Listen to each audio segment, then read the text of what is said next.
Hey guys, here we are back again, episode 17 of Paranormal Watchtower here on the famous YouTube and everywhere you listen to your podcast. My name is Brandon Kramer. I'm here with Ray Wright. Say hi to Ray. We have something very special for you tonight. We've got a good friend of ours who just so happens to be an exorcist, among many other things. He actually works as a Spanish director for the Warren Legacy Foundation. And you all know who created that, right? It was the grandson of the one and only Ed and Lorraine Warren. He is actually the Spanish director for the Warren Legacy Foundation and works with Chris McKinnell himself, which is the grandson of the Warrens. So, without further ado, I'd like to welcome in Kenneth Torres. Dr. Ken, how are you doing? Doing all right, brother. How are you doing? Hey, gentlemen, Thank you for having me on tonight. It's a privilege, man. It's an honor. You know, I always get super nervous when I get excited to these things, when I get invited to these things, and I'm like, tongue twister, right? Be here, man. We're honored to have you. Excited. We've been pretty lucky. You're our second guest only, and I'm pretty happy with the turnout so far. We've had some pretty good guests, and I hope we can keep the ball rolling. Father B, man, I love that guy, man. I like his material. I like the stuff that he has on TikTok. You know, he actually seems like a very genuine person, very intelligent and eloquent. Although we may have different belief systems, as a human being, I admire him for what he stands for, and I love what he's doing on his platform. Yeah, that's good. That's good. I was fortunate enough to be able to meet him a few years back in Vegas. That was pretty interesting. Yeah, he's a pretty good guy. Yeah. So let's see, where do we want to start? There's so many questions, and so many people have sent me messages asking me if I'm going to ask this and if I'm going to ask that. So people are pretty excited to see you here, Ken. Yeah, so I'll do the very best that I can to answer them, and hopefully just rule out the false notions and misconceived notions, and try to give a proper analysis and a truthful answer according to my experience and ability. Now, I have in my notes that you specialize in pastoral counseling. Am I saying that right? Pastoral? Pastoral counseling. So I have a master's in pastoral counseling and a doctorate in divinity and theology. Mm-hmm. But more importantly, I'm a board certified mental health coach. So basically what I do is chaplaincy work. Like in the military, in the hospital, you have like religious leaders, chaplains. And basically what I do is I provide counsel and comfort to those who are in need. And it's not necessarily from a Christian perspective. It's more from a religious perspective, holistic perspective. I work with people according to their beliefs. And my main goal is to try to get them back onto the path they want to be on. You know, trying to help them find the fulfillment and the happiness that they need and that they require. So a lot of the work that I do is chaplaincy. I talk to many people throughout the day, throughout the week, and they're just looking for guidance. The truth is, there are a lot of people in this world who are lost, who are confused, who have been hurt by many different things. And I just try to be a friend, and I try to listen to them and just say, hey, you know, this is what you've got going on. This is what I think you should do. You know, here are some breathing exercises. Here are some tips that will maybe help you get back on track. So that's what I do. Okay. Well, you mentioned earlier when we spoke that you do spiritual and occult guidance. Yes, right. Yes. So occult, ooh, big negative word. People get so afraid of the word, the occult. You know, I think there's a lot of negative connotations to it. The occult is the study of things that are not known. And I personally don't believe that the study of occult is an evil thing. What I think is bad is when you are using the occult for negative intentions. More importantly, more so, when I guide people on the occult, I have a lot of people that may have dabbled with something that they don't have experience in. And so they think that they may have brought an attachment home, or they have some certain supernatural phenomena that's going on. So I just try to help them and say, hey, you know what? First of all, this might have been your mistake. You know, you're dabbling with something you don't have any respect for. You're dealing with spirits and entities that you have no business dealing with. And so let's get you back on that track, and let's see if we can help you either close that portal or get you the comfort that you need, either by referral to other friends, or if you want a prayer, or if you want me to do some sort of blessing or whatever ritual that it's going to give you some comfort and peace of mind. So you assist people, and it doesn't matter what their religion is, but you will assist them the best you can according to their beliefs? Yeah, always. there's a misconception that just because I'm a priest that I'm going to force my religion on you, and that's not what I do. I live my faith according to my beliefs, and I let my actions be a representation of my faith.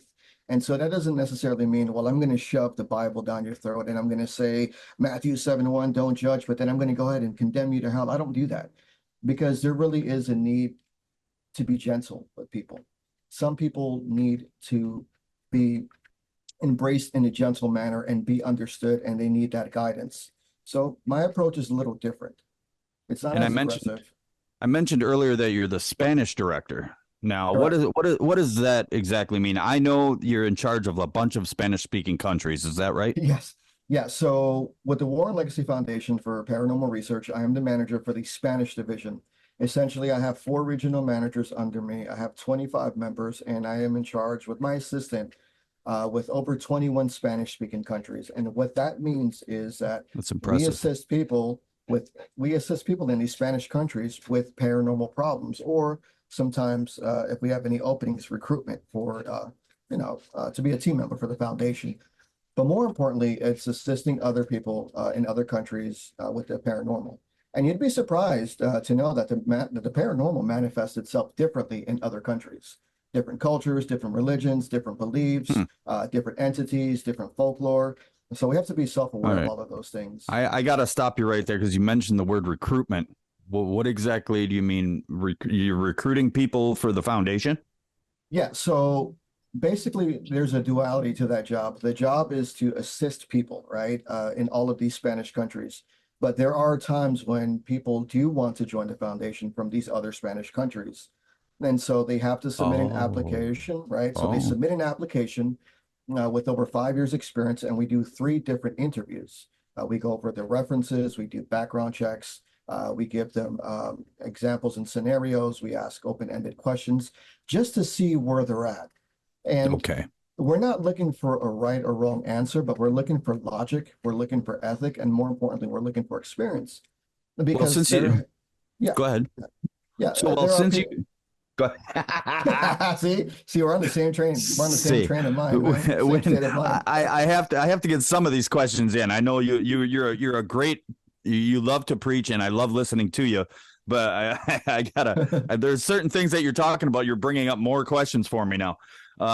We talked about the recruitment. Now, when you recruit these people, uh, are you looking for an as a member of the Warren Legacy Foundation?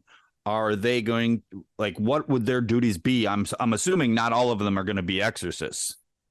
No, so in the Warren Legacy Foundation, there are no exorcists. I am the only Oh, one, 3. There's Chris, myself, and Father Christian.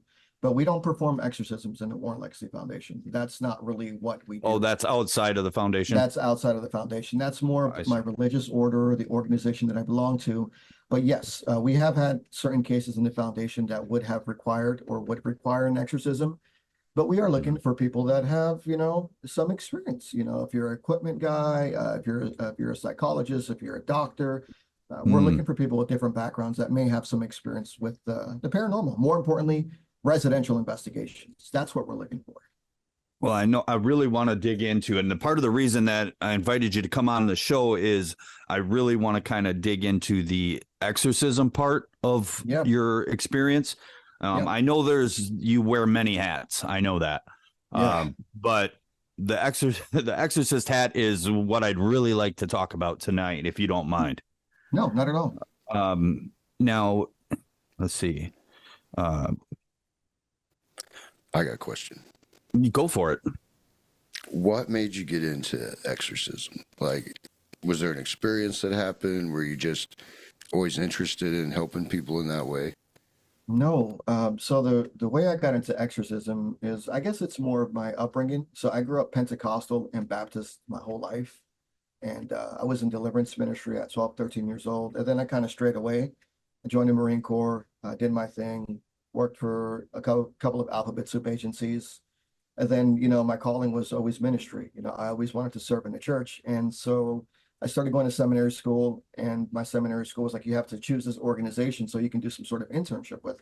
And I found this little Catholic organization outside of Illinois, and they brought me in and I fell in love with it. And then next thing you know, I get baptized, I get confirmation and all of that stuff.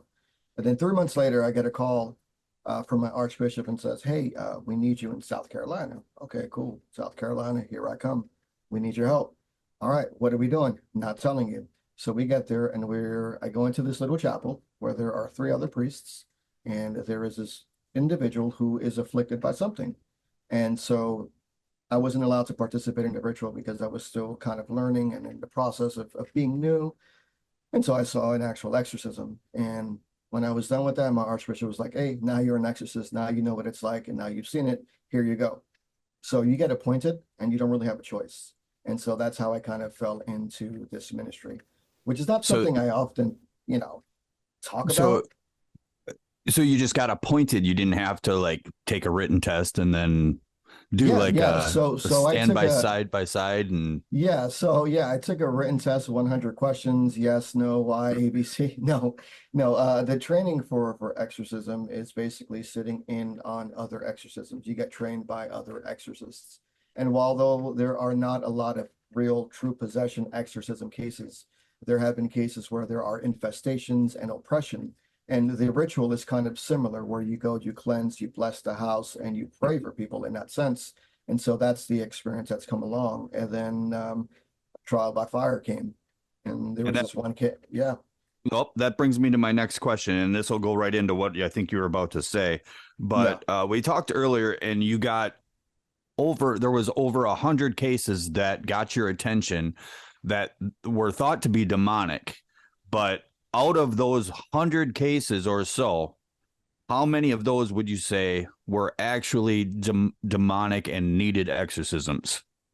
So out of those cases, I would say 4 were demonic, but one of them was an actual true possession. The other were manifestations and infestations. Okay. Yeah. So that's 4% or 1% actually was actually demonic. 1%.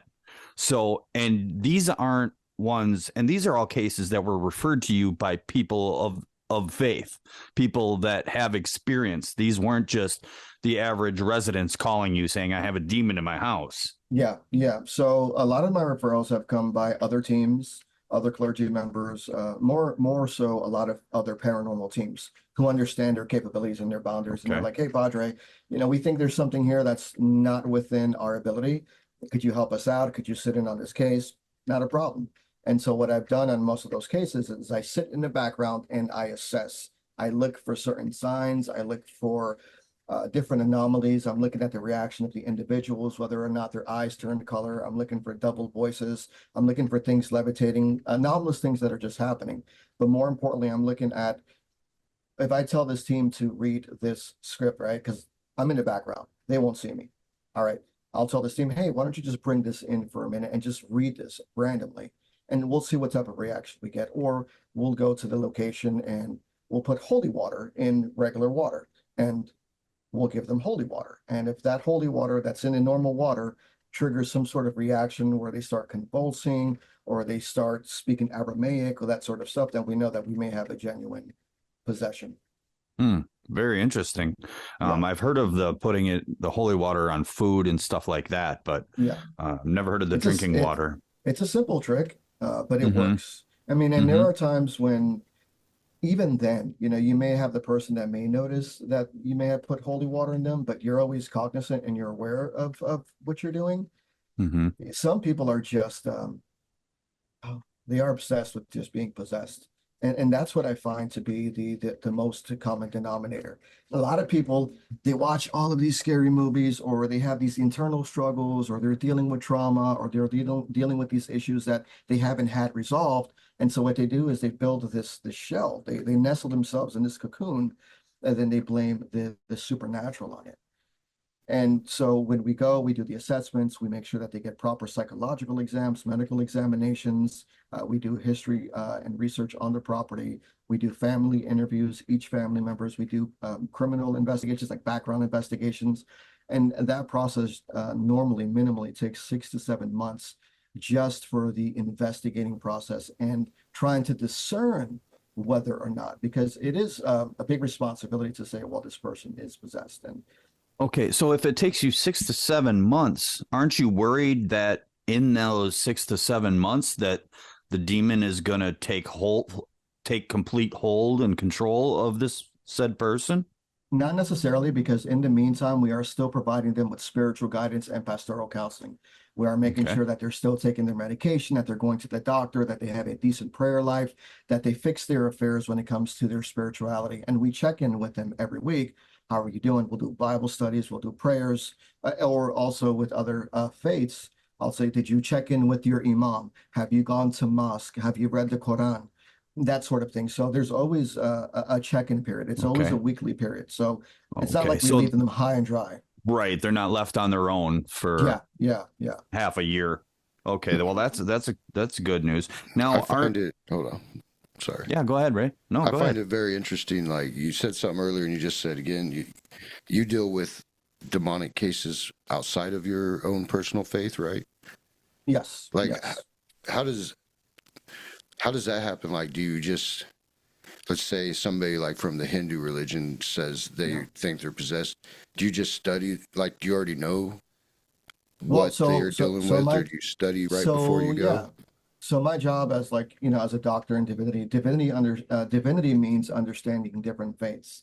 But just because I understand different faiths doesn't mean I have the authority to perform the rituals in those different faiths.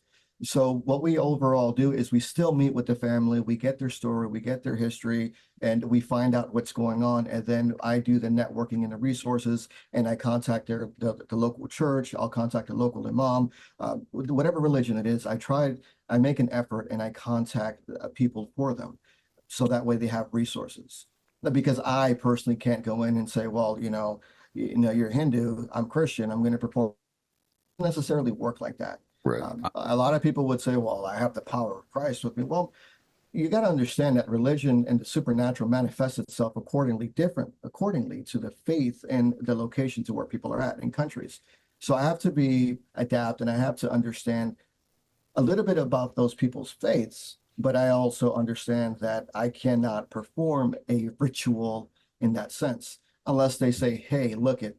We're Hindu, but we're going to church, and we're considering Christianity. Okay, that's a whole different story. But then even that, it's a process within itself. It's Right. like, well, we have to understand that you understand the foundation of whatever faith you're converting to, and then we go from there. So no, I don't go in blindly and say, well, it's Japanese, whatever. If it's Taoism, no, it doesn't work like that. You say the I can't do that. supernatural is different in the different cultures, which I agree with. But what Yeah. about the demonic side? Like, are demons different in the different faiths out there, or is Well, like, yeah, I mean, Do it demons common? speak Spanish? do you see a common denominator among demons all over the world, or? well, I haven't done cases all over the world per se. Most of my cases have been here in the United States. So I can't answer to that. But what I can answer to is that people have had different supernatural experiences when it's related to the paranormal, according to their culture, like La Llorona or like El Duende, or just other different things that are like local folklore. But as far as demonic, I haven't dealt with anything from other religions per se, in that aspect. A lot of it has just been counsel and advice. It's cool thinking. Very interesting. Yeah. Yeah. So I notice, and those of you who don't know Father Ken here, he is very fluent in Spanish, obviously. And I've seen his lives that he goes into, and we talked a little bit about this earlier. I'll walk into his live on TikTok, and I don't even know if I should say hi or nothing, because his whole group is just going. But it's awesome when I see him and he's just rambling off. I don't know what he's saying in Spanish, but he'll stop and he'll just in English say, "Oh, hey, Brandon, welcome in," blah, blah, and then go back to it. And I'm pretty honored. I'm pretty honored when you do that. That makes my day. So No, thank you man, for that. I'm just even honored that you were like even sitting on that live. I mean, the truth is, like, I have a deep, profound respect for you and what you do. And the examples that the examples you've laid down for the paranormal, your education, how you treat people, how you talk to people, and more importantly, how you're just pretty honest and say, well, no, that's not how this works. And so that's why Thank you. I was drawn to you, and I highly respect you, man. Thank you very much. Well, I respect you too, and I've often told people that you are very underrated, and I think that you deserve even more respect than you're given now. So, Appreciate that. That that being said, Ray, do you have something else you want to move to? Otherwise, I've got a bunch yet. Oh, I've got a bunch too. Okay. Let me ask you this one. Yeah. Like, but let's say it is a demonic thing. What do you do before you go into the house? If you can tell us, like, do you have a certain ritual you go through? Do you just pray a lot? Well, yeah. So before I go into any house that's allegedly a demonic case, I have to put myself what's called in a state of grace. So at least a week or two. That means fasting. That means praying. That means abstaining from certain activities because I am married. So none of those things.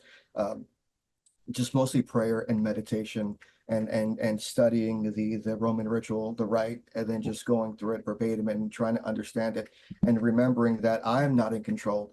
But more importantly, it's putting myself in a state of grace. And if I have any clergy members with me or my assessment team, then I will say a prayer for them. But for me, the process is also tedious. Before I go into location, at least I need at least a week or two to at least put myself in a state of grace and get my affairs in order. If you believe in that sort of stuff, and ask God for any, for forgiveness of any sins that I may have committed, and then we go from there. Wow, that's a lot. So you do a lot of preparation. Now, I'm curious about one thing that you said. Now, and I realize you said you're married, so you have to stay away from that stuff. Are you saying you have to remain abstinent for 2 weeks beforehand? Is that what you're telling us? Yes, I choose to do that, and I do that because there's also well, if you believe in that sort of stuff, we know that marriage is a sacred bond, right? And so we know that with marriage, your partner is tied with you. I've had situations where, in cases, one case in particular, this individual called out my spouse by her name and told me things about her and myself. And I came in plain clothes, and this person doesn't have social media. So there is intrinsically a natural connection. So yes, and I choose to do that so I can stay focused because it also creates discipline. So if you discipline your body, then you'll remain focused at the task at hand. I like it. Now, that brings me to my next question. Dealing with that actually is I've often heard, and you and I have spoke briefly on this. I've always learned because I looked into being an exorcist at one point in time, and I was instructed that I had to, if I wanted to be a true exorcist for this particular religion, that I had to cut all ties with family, friends, relatives, everything. Now, I know you don't have to do that, but one, have you heard of people having to do that? And why do you think that is? Well, I can definitely understand the sentiment behind that because the work that we do is legitimately powerful in nature and it can affect you. It can destroy you emotionally, psychologically, and physically. I get attacked too. And I get emotional breakdowns and I get these things that happen to me when I'm working these cases. So I can see why. Being abstinent and cutting your family away, I think it just all depends what rite of Christianity, because there's Eastern Orthodox, there's Syrian, there's Roman Catholic, there's different branches of Christianity. And so I think it just all depends on what denomination of the Christianity, and they may have those rules. And that rule, though, in a sense, I can understand why, because the work is heavy. It is daunting. It is pretty hard to manage a relationship and family and do this type of work. I've actually had to set boundaries myself. Here are my business hours. I can't do anything after these hours because, I have a connection. I have a spouse. I have family. So yes, but at the same time, I do think that cutting ties from friends and family can also put you in a more vulnerable because you don't have any emotional support. You don't have that support team with you. It's great to have a support system. Yeah, you can believe in God and have faith, but we human beings intrinsically, we need to communicate. We need to talk to one another. We need to say, hey, buddy, how you doing? How was your week? You want to go out for a cup of coffee or something? You need to have that. And so while I can understand the sentiment, I don't necessarily agree with that, respectfully. Ken, you got to quit reading my mind, dude. That was my next question. Let me ask you for an opinion on this, and you don't have to answer this one if you don't want to. Yeah, no, I'll answer it the best way I What can. do you think of the 15,000 investigators on TikTok that are just going to abandoned places and just having fun pretty much. Like, do you think Okay. they're actually doing something? You think they're playing with fire? Like, how's your opinion on it? Well, for what it's worth, there's an entertainment value to it. I do think that there's a time and space, time and place for those sorts of things. I think there are a lot of kids out there, a lot of these different investigators that are out there genuinely looking for some sort of answer. And I think they're doing it, some of them are doing it in a healthy manner. However, there are other people that may mislead the public and say, well, this place it's got a demon. Well, that's not true. Most haunted places don't have demons attached to them. You more than likely never find a demon at a haunted location unless there was some sort of dark curse that was put on that location for a certain demon to be there. But I've never had that happen to me. And so I think we have to take that for the face value of entertainment. Yeah, I just need to repeat that. He's never had that happen. I had to repeat that. Go ahead. I'm sorry. I've never had that happen, right? And so, yeah, it's an entertainment value, and sometimes I laugh. But I'm like, sometimes I laugh. I go, oh, look at these cute little kids going out there having fun. Oh, and bless their heart. Bless their hearts. Bless their heart. I'm not a judgy person per se. I look at a person's character and quality and sincerity. And if they're doing things and if they're having fun and they're being safe, who am I to judge? That's not my place to judge. Now, there's a situation where I've actually reached out to one investigator a few years ago. I don't even think he was an investigator. Brandy, do you remember a person who was doing a summoning ritual and at a certain night he was supposed to get possessed by a demon on TikTok a few years ago? Anyway, he did this sort of ritual for like a whole week where he did some sort of incantation where he was summoning things. And the night of, he was supposed to go live and he was supposed to be possessed. Well, he never showed up. I sent him a message. He never got back to me. And I've never seen him back on TikTok again. So I hope he's okay. Wait a minute. So he spent a week trying to get possessed. Yeah. And then the night he was supposed to get possessed and do it live, he never showed up. He never showed up. Yeah, ask Mikey about that. Mikey would know. And hasn't heard from him since. I know. I kind of lost his account profile. I mean, because I can only assume trying to get possessed on TikTok.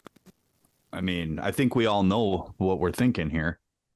Well, maybe something happened, or maybe thinking, or maybe entertainment value. But right.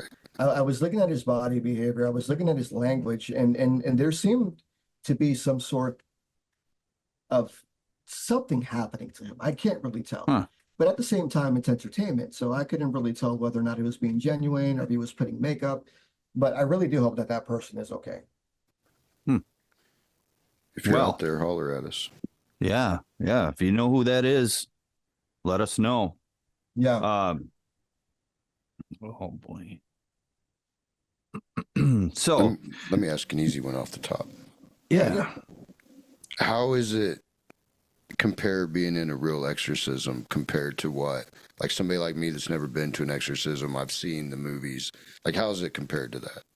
Well, you're going to have extraordinary circumstances, and those extraordinary circumstances can happen like in the movies, except a head spinning and a split pea soup. I was in the case where this individual actually started levitating in front of us, and their eyes changed color. It's still an active case.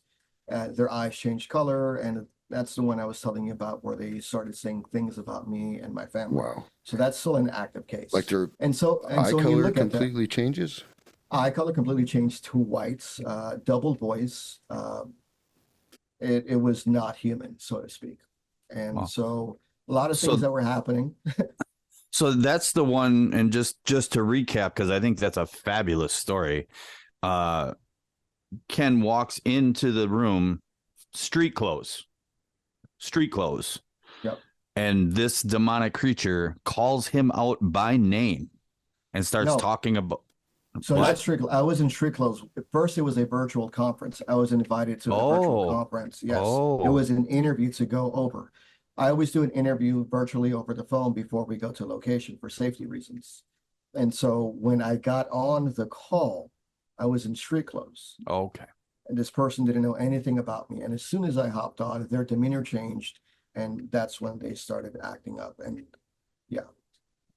So, but still, they saw you in street clothes and knew exactly who you were. Yep. And his They know wife. exactly who I was. They call me by and- my name, by my yeah. date of birth, and my city location of where I was born. You know, who my spouse was, who my siblings were. Now, as an exorcist, I realize you have to block out your fear. Yes. But there's got to be some part of you that was like, oh shit. Of course, all the time. And anyone who says otherwise is a liar. We are human, right? And so we're going to have some fear, and we're going to, you know, have some trepidation at first. But that's when, you know, you rely on your faith and you're like, okay, a lot of these things are just mind games. If you believe in that sort of thing, right? A lot of people don't believe in these things, and that's fine.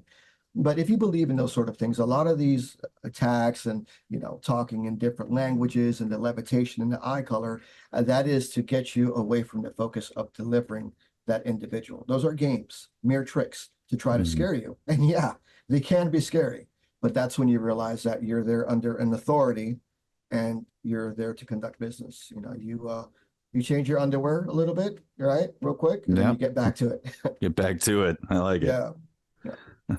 So for these, jumping back to what we talked about in the beginning, I just had a quick question that came up here. Now, when you mentioned the recruiting, is if somebody, now you were recruiting for the foundation, but I'm talking otherwise. So what does it take to become an exorcist? If someone, let's say myself, if I wanted to be an exorcist, what would you suggest would be the first steps? First thing I would say is I would ask you why. Why do you feel inclined to do this type of work? What is your personal calling? What is it that you want to do? Did you suffer an experience? Are you looking for more? Or are you doing this just because you want the title? And then I would properly advise you to say, how is your spiritual life? How is your faith? Okay. Do you have any theological training? Have you gone to seminary school? You know, what is your everyday life like? Are you living a very fruitful life? How are you mentally, physically? Do you have any diagnosed mental conditions and mental illnesses? Do you have any heart conditions? I'm looking for the natural, you know, because I want to look out for you first. And then I will put you on a 2-month prayer and discernment, where I'm going to want you to pray for 2 months, 1 to 2 months. I want you to pray, I want you to discern, and I want you to write in a journal why you feel inclined to this calling. Then after that, we will put you in a formation process, which is 2 years. And for our clergy, we require at least a bachelor's or master's in some sort of theological training. But we also have people that don't have that because there naturally is a gift. There are people out there who are gifted with that gift of discernment. But that's what I would look for in a person, and that's what I would say to you. You gonna go for it, Brandon? Just we're gonna put a pin in that for now. Yeah. But so damn, and I had it and Ray made me lose it. It's my job. Yeah. Well, So I'll ask one then here. yeah, so Right, a lot of that sounds like what I was told, as far as the training, as far as the prayer, as far as all that. And especially they really wanted to know why I wanted to do it, because that's something that normal people, quote unquote, would never want to do. Yeah. Now, those of us who are very strong-willed, Yes, or I think are better apt for that sort of thing, versus the average person. I think it takes I know you asked about psychological stuff like that, and I think it almost takes a certain, I don't want to say crazy person, but you got to almost be just a touch crazy to actually put yourself in harm's way like that. Yeah, you do. And even if you are suffering from those sorts of things, I'm going to be like, okay, that's fine. That's not going to automatically disqualify you. Let's work to help you get better. Let's work to heal you. Let's work through those things to help you physically, mentally, and emotionally. And then we can start the process. Because my overall goal is to make sure that you're safe and that you're well prepared. Now, I can't make a judgment psychologically on who you are or why you want to do it. I just want to see your rationale, your train of thought. That's what I'm more looking for. And if I see that there's a sincerity within you and that you genuinely want to help people that are afflicted and you feel that you're calling, it is not my job to say, no, you can't do it. I'm going to guide you and put you into the right direction so that you can fulfill that calling. And that's all I want to do. So hypothetically speaking, of course, and I just pulled this out of the air, but if if somebody said to you, I feel like I'm the only one who can fight these demons off. Like, I feel like I have that in me. Like, that's my duty. Well, I would say, God bless you. You say you feel like you're the only one.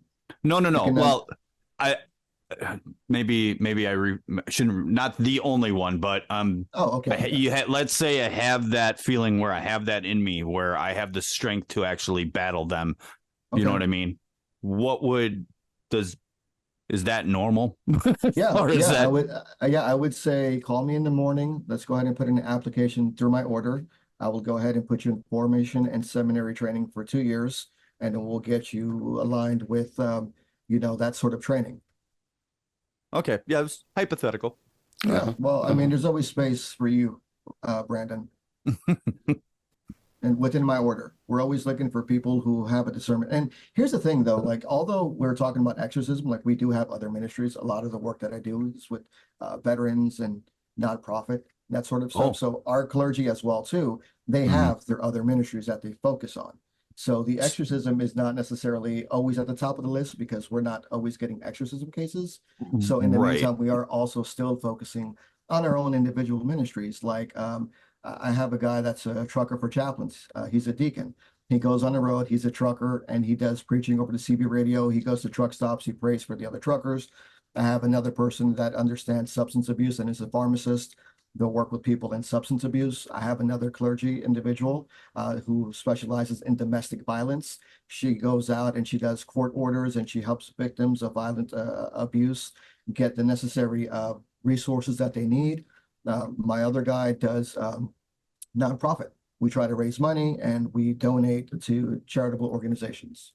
So you're not just a strict exorcist. You have, like I said earlier, you wear many hats and you do many different things to help people. Because ministry is important. And so although I am an exorcist, it's not something where I'm getting swamped. I'm not at that level yet where I get thousands of requests, but they do come in. And a lot of the calls that I do get are people who are just like, hey, I feel like there's something bothering me. I think I have this heavy oppression.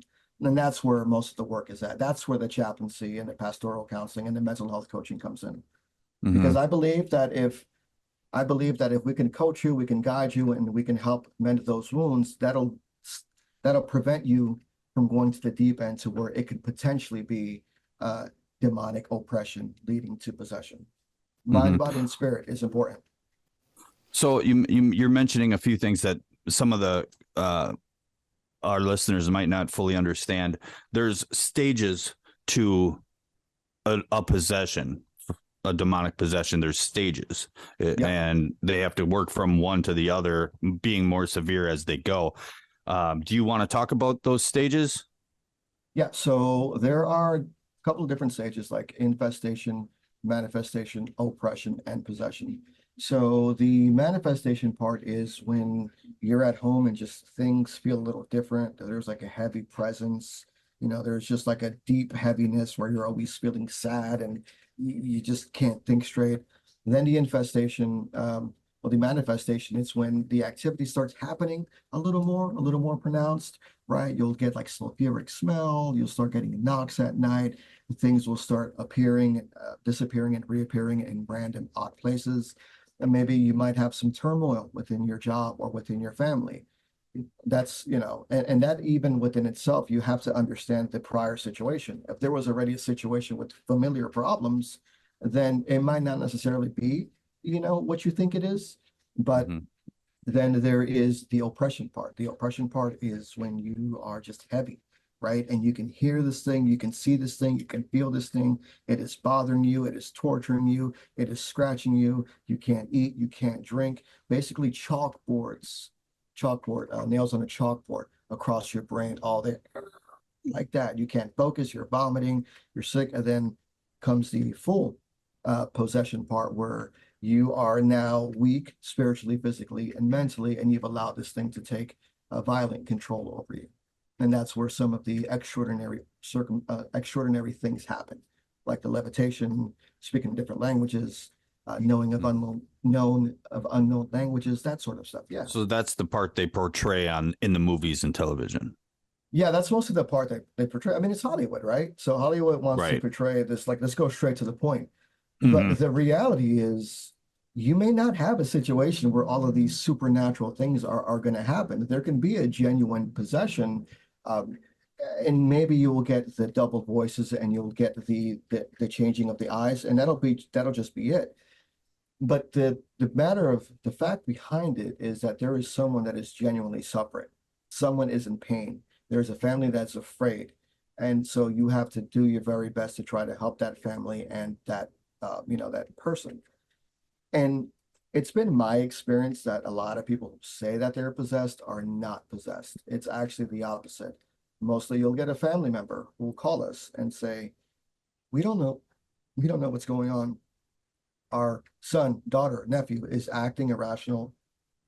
Certain writings on the wall, certain writings are appearing on his body. He's just disassociated. He's not focused, like he's there, but he's not there. He just blanks out, he spaces out. And so those are some things to look out for. But yeah, Wow. it's someone is suffering. At the end of the day, someone is suffering. It is not fun, and it is not cool. Yeah. Because you have to take that human life, and you're caring for that life. You're caring for their soul, you're caring for their family, and that's a heavy burden to carry. So did you say that one case that actually had a demonic entity possessing this person, you said that's an ongoing case, right? And it's still Yes. going today. Yeah. How long ago did that case start? About a year ago. A year. Oh, About wow. a year ago. Yes. But we've made some really good strides. Now this individual is going to church. This individual is in trauma recovery therapy.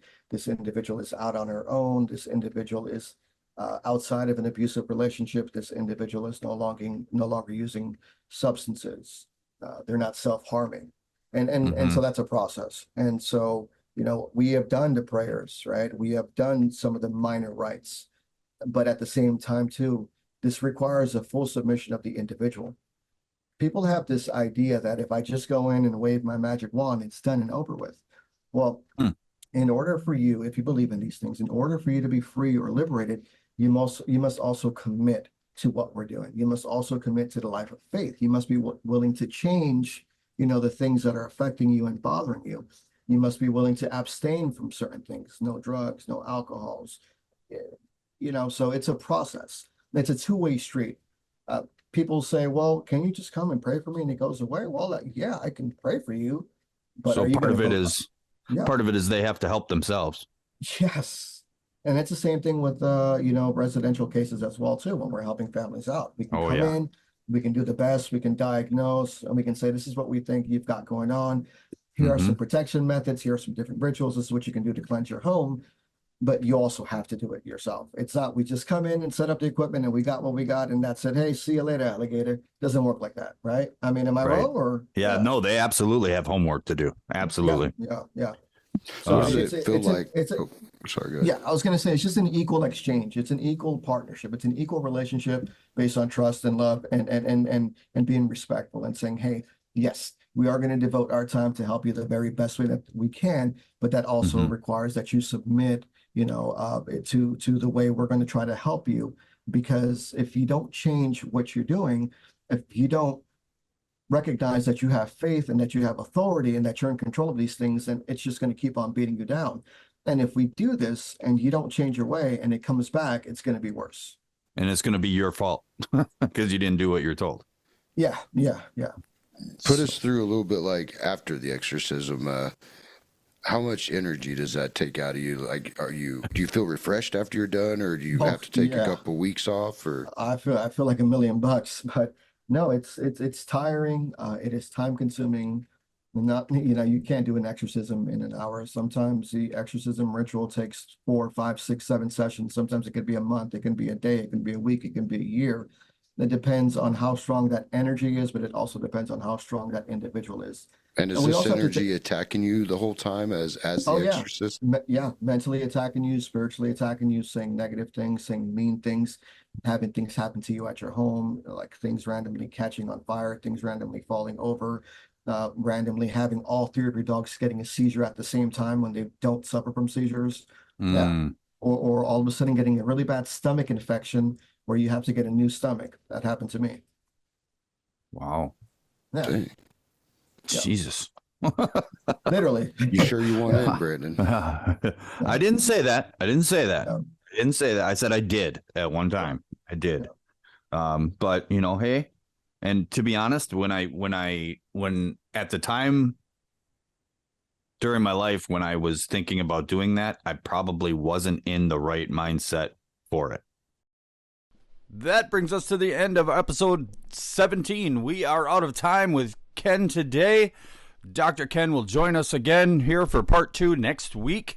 Don't forget, 8 o'clock Wednesday night here on YouTube and on Spotify and iHeartRadio. Like and subscribe here on YouTube. We'll check you out next week. Thank you, everybody. I had a great time. This has been a very interesting conversation. I hope you all are enjoying it. I hope to see you all next week when we do part 2. So y'all take care.